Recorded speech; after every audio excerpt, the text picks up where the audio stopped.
നിങ്ങളുടെ ഫേവറേറ്റ് സീരിയലുകൾ ടിവിയിൽ വരുന്നതിന് മുൻപേ സൺ നെക്സ്റ്റ് ആപ്പിൽ കാണാം. ഇനി എല്ലാവർക്കും മുൻപേ കാണൂ.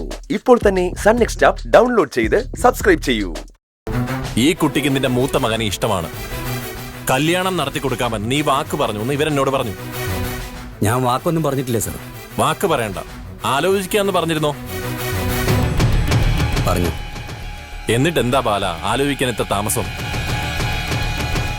ഒരു പെൺകുട്ടിയുടെ കാര്യമല്ലേ, അതും ഉയർന്ന പോസ്റ്റിൽ ഇരിക്കുന്ന ഒരു ഗവൺമെന്റ് ഉദ്യോഗസ്ഥ.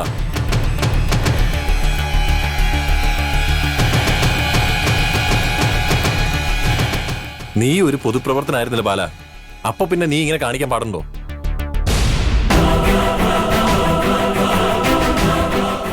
ബാല, പിള്ളേരുടെ ഇഷ്ടമല്ലേ, അതൊക്കെ നടത്തി കൊടുക്കും.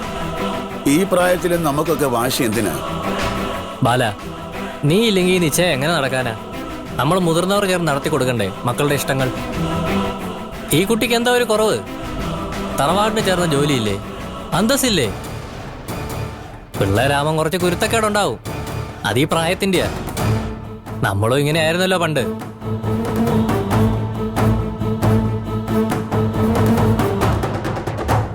ബാല, കുടുംബമാകുമ്പോ അച്ഛനും മകനും ഒക്കെ ആയി വഴക്ക് പതിവാ. എന്ന് വെച്ച് അരവിന്ദിന് വന്ന നല്ലൊരു ആലോചന നമ്മളായിട്ട് വേണ്ടാന്ന് വെക്കണോ? എടാ ബാല, നിനക്ക് എന്താണ് അത്ര ആലോചിക്കാൻ? അരവിന്ദിന്റെയും ശ്രേയയുടെയും ഇഷ്ടം അങ്ങ് നടത്തി കൊടുക്കടാ.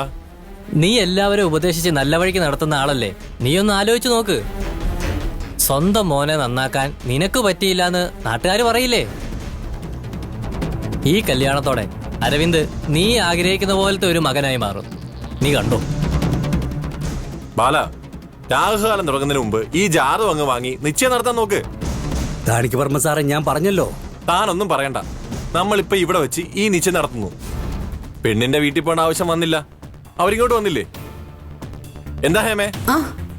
എല്ലാം റെഡിയാണ് സർ, ഇപ്പൊ എടുത്തിട്ട് വരാം.